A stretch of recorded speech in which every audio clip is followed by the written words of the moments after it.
Greetings, my friends, brothers, sisters, mothers, fathers, daughters, and sons. Most importantly, a particular hello to everyone.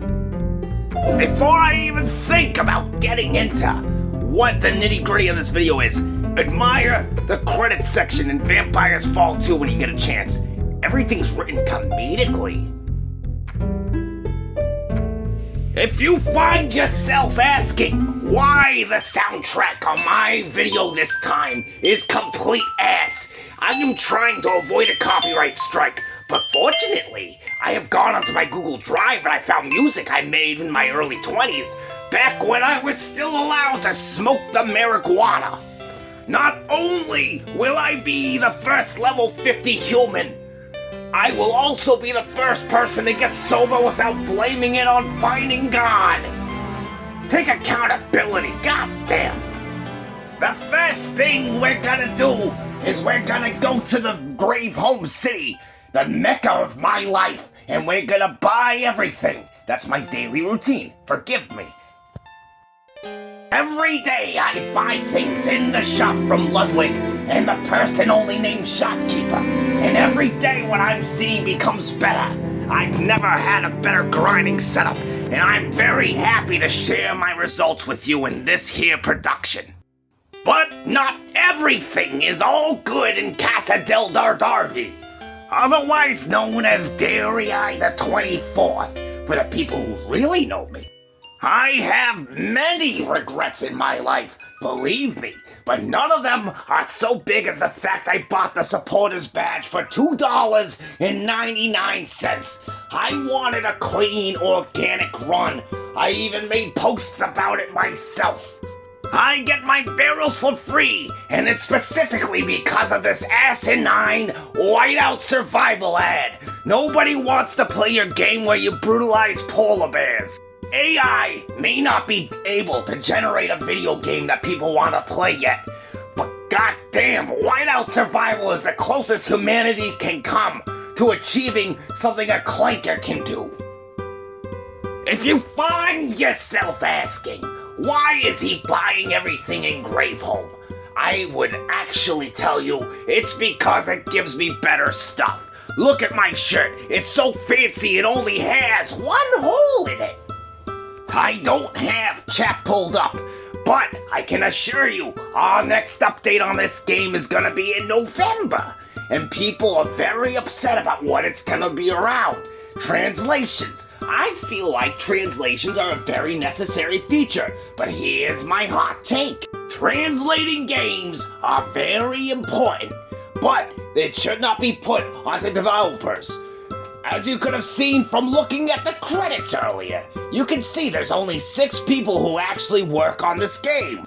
My hot take is that I think Google Play should collaborate with Google Translate because they have the same goddamn parent company. And I made the suggestion, and I got responded to with one of those AI chatbots. A clinker talked to me, and it said it was gonna forward my suggestion to Google. If I believed what that clanker who said his name was Chris, but really his model was probably C182, I would be as dumb as I am crazy, and I'm only crazy. But you're here after 3 minutes, almost 4 going on, to see what my runs look like. To understand that, you have to understand what my build is. I have full Wanderer. I have full Traveler for my Deceit tree stats. I have the very wings everyone renounced because they said it was cosmetic, but they're too stupid to understand that being able to walk faster actually is a passive EXP bonus. You'll see if you look at this tree that I'm not just full of deceit, I'm also full of rage. How I invested my points in rage is very important to how my run is going. I don't have to rely on criticals. I don't have to do anything like that. I just have to take off my auto battle, unfortunately. Well, my main weapon is very strong, very agile, very fast, and it rips worlds asunder. It absolutely does. I need you to understand that my secondary weapon gets used very often in auto battle. Another problem with what's in this game, but I don't blame this game. It's still in its infancy. One day, you might be able to actually take your auto battle and tell it what to do. But right now, we're one-shotting vampires, and we're going at a 50% walking boost through them all. Now your question might be, why exactly is this idiot making a video on why he's doing a tutorial for vampires that don't want to be vampires and Vampires Fall 2? It's not called Humans Fall 2, mind you. It's because there's a revolution going on, and you're either a part of it or you're not. If you're not a part of it, that's understandable, actually. It's just that I'm noticing that there are so many people doing a human run now, and I even saw another YouTuber making runs on his channel as a human, and I find that that's beautiful. I thought, here I was, thinking I was gonna be completely alone as the only dumbass on the servers, but you're joining me in Flux, and you know what? I welcome all of you.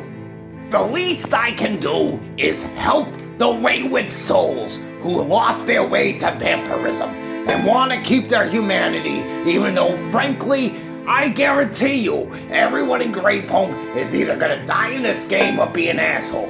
I don't know, I actually never beat this game. I never played Vampires Fall Origins. Sue me. But if you follow my path to greatness, to glory, my brothers, sisters, mothers, fathers, nieces, nephews, friends, enemies alike, you shall find out it's very easy to catch up to me. Even at the magnificent level 35 I have achieved. I'm not even halfway there to level 50. Now I'll be honest here, I have to keep this video fast. I'm actually a tournament moderator assistant. I am now an assistant judge in the official Vampires Fall 2 tournament because I saw the different time zones and I wanted to help. Everybody needs sleep at some point, and it's not a paid position whatsoever. Least I can do is help, and it actually tickles me pink that we finally have a human representative as a tourney moderator. It removes the bias. There will be a tournament link in the description for this video, and our next tournament is actually gonna have only one bracket. So if you're a human of any level, or a vampire of any level, you're absolutely welcome to join. All we need is a good head count. And you get 3 shards just for participation.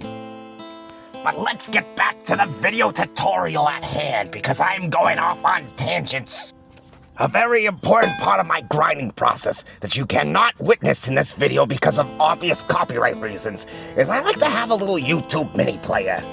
And I don't have chat open in this video in particular because I really had to lock in. But you can absolutely open chat. Just be warned, it does slow you down if you talk as much as I do. I love speaking. I love the sound of my own nectarine voice.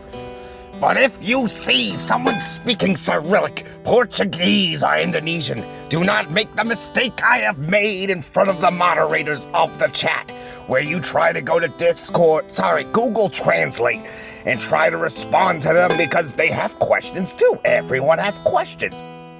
But like I said, many small development teams on mobile games, not just this one, have the struggle of having to update with a translation. And it bothers the developers to deal with that hassle. It bothers the players that are waiting for updates to the game itself. That's why I fully believe that Google Play should have a Google Translate feature attached, where it just has Google do all the translation work. It can already translate everything in an image. Google Translate should be applied to the games on Google Play. Imagine the havoc it would cause. Imagine the money it could make for Google. It would make every game in the world accessible to anyone in the world. We can rebuild Babylon, my friends. It could be a feature that they sell to game companies such as Sony.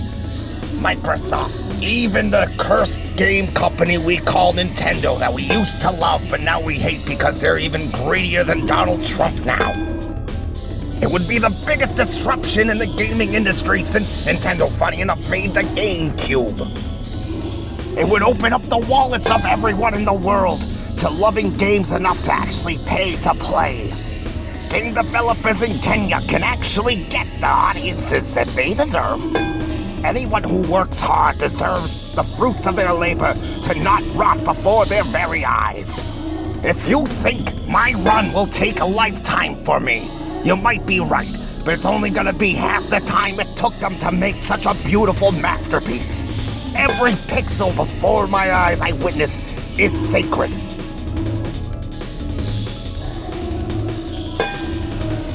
Now this is the best advice I can give you if you decide to do a human run. Enjoy it. Remember how easy it is to kill vampire scouts, and how easy it is to still get 1,000 points. I might not be halfway through my run yet, but if I can make 1,000 points, I can make 500,000 points, 500,000 points. And that's exactly how many you need before you hit level 50 from level 49. There is no way I can verify this, but I have heard that from level 30 to level 50, you need exactly 4.8 million points. Just a drop in the bucket when vampire scouts are falling around you, dropping like flies. The hardest part of my run where it is now, being the social butterfly that I am, is that I have to keep chat closed, because I can make 50,000 points in a day. I can kill 2,000 vampire scouts. But when I open chat, the numbers go way down. Funny enough, my actual record was making 80,000 points of experience in a day I was very bored.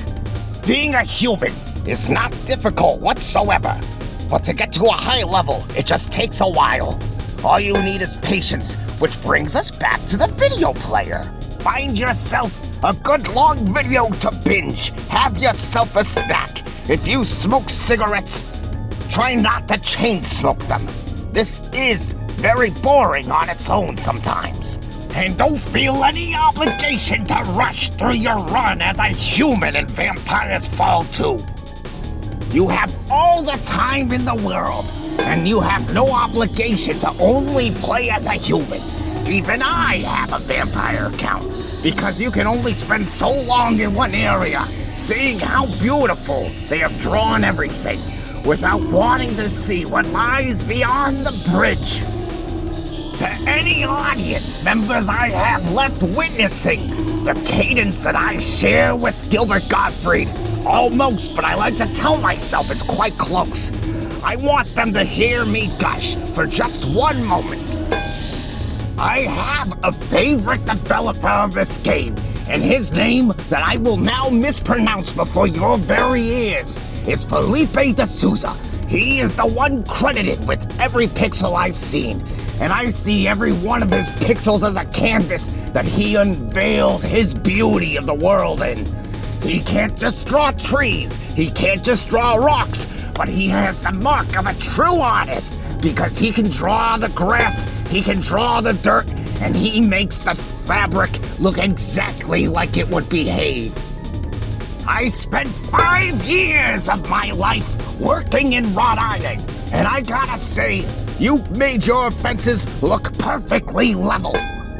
I blame you personally for the redesign of my vampiric Nightblade, and I think that's a very impressive thing for a developer focused entirely on the art to do. It's so easy to only focus on what's higher gear. But what you've done is you made sure that the hook, the early level weapons, look a lot nicer. I remember when my blade looked like butter, and you made it look like bloodier. I am not a good artist, I'll confess. I am not a good YouTuber, I'll confess. But I take pride in my low-quality content, considering clankers are abound. You can hear in the music of my drug-addled early 20s, and when I say drugs, I just mean liquor, a little bit of acid, allegedly, and some hard liquor, Again, I love liquor and a lot of weed.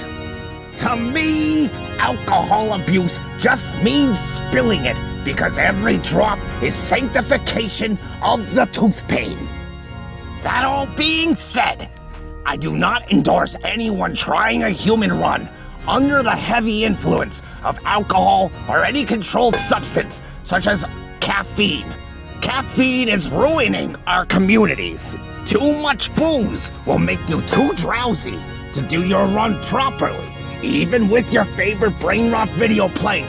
My personal favorite brain rot was when I was watching the Team 4-Star Bridge Dragon Ball. But the worst thing that booze and controlled substances such as caffeine, destroyer of America, can do to you is if you have too much black tea or green tea or, I'm not sure if I'm allowed to say coffee, but too much substances such as those will make you gossip in the chat in ways you were never intended to, and it risks you getting banned by the ever-vigilant mods. Weirdly enough, I have spewed many things in the global chat. I don't know why they call it a global chat when you can only speak English. But I have spewed many things in the global chat, and I have never gotten banned. Just warned. I think they love me, as they should. My voice is pure. And to the developers of this game, I want to remind you that Felipe de Souza, I'm sorry for mispronouncing your name twice in a row. You are the best of the developers. And I want to make it clear, I mean no offense whatsoever to the other developers. You did a fine game. The writing's good, the mechanics are good. You made a very functional, RPG turn-based style game. You all have very good reason to feel proud of yourselves, because you've worked hard. You've worked long hours on this game. You're a small team, and collectively you've made a beautiful experience for the world to achieve. Meanwhile, humans like me are going around stuck in the first area and happy as hell to do it. That all being mentioned, in a very polite way, mind you, I think Felipe de Souza takes the cake as the best developer on this game, because the artwork of a mobile game is what makes or breaks it. If somebody loads up a game from Google Play, currently not assisted by Google Translate, they will look at the game, say, this looks like ass, and they will absolutely leave. But Felipe de Souza prevents that. One of these days, I'm gonna pronounce his name so wrong, I get canceled. I accept my fate. I am so very genuinely impressed that nothing in this game looks bad. And dare I say it looks better than Legacy of Kain, or my favorite video game of all time, Gauntlet Dark Legacy. And for a 27-year-old to say that about their childhood game, I want you to know that means you did a great job if you're even listening to this video. In the unlikely scenario that anybody has contact with Felipe de Souza, do not give me his contact information, because I will personally write a 20-page essay on how good of a job he did. I was born to be a human in this game, clearly, and I might die before I finish my run. Of natural causes, of course, natural causes, but in a game so beautiful, it is a goddamn pleasure to run around like a dog chasing his own tail. And to anyone on their own human run, please never give up on yourself. You can do it one day. There might be an update that gives you another speed boost. I'm kind of hoping I get a pet that makes me faster. But you can always just make as many characters as you'll ever want to use. Now I shall grace you with text on the screen that details the particulates of what makes my run functional and how it can help yours. Now I'll give you the courtesy of hearing it read aloud for all of my dyslexic viewers, as well as the people that don't speak English. Stats in the rage tree that make dual-wielding simple weapons and different weapons stronger, as well as ones that increase the damage of simple weapons and sword. Another skill in the rage tree that deals more damage to vampires. The skill in the deceit tree being maxed out with walking speed combined with wings or capes that add 3% speed boost. Farming Black Bull Estate with the shrine by a dangerous path. It's much faster. Avoid chat and always have a long video playing. And never give up on yourself. And you see, it's just that simple. I hope this is a very helpful video, by the way. I know I went off on a rant where I talked about Google Play needing Google Translate added. I'll die on that hill. And I also went on a rant about how beautiful this game was. But really, I mean, there's not much more I can teach you. All I needed to do was tell you how to walk fast and kill enemies in one shot. That's very good, I think. I should be proud of myself. Good job, DarDarVi. Good job, Dairy the 24th. I really hope this helped anyone in some small way, or preferably a large way. And soon we shall see the results of my slaying of the vampire scouts who are just minding their own business. Those poor bastards are gonna have to die 200,000 more times before my run is complete. I had no way of recording this, so the final number of kills we got in this video stays at 86. But mind you, that's a good amount of experience. It comes out to a very clean and round number. Actually, my favorite number. 3,228 points were achieved in the relentless bloodshed of my assault, and I believe any of you can do it yourselves. I hope you all have a wonderful day, and an even better night, and I hope you wake up feeling well rested the next one.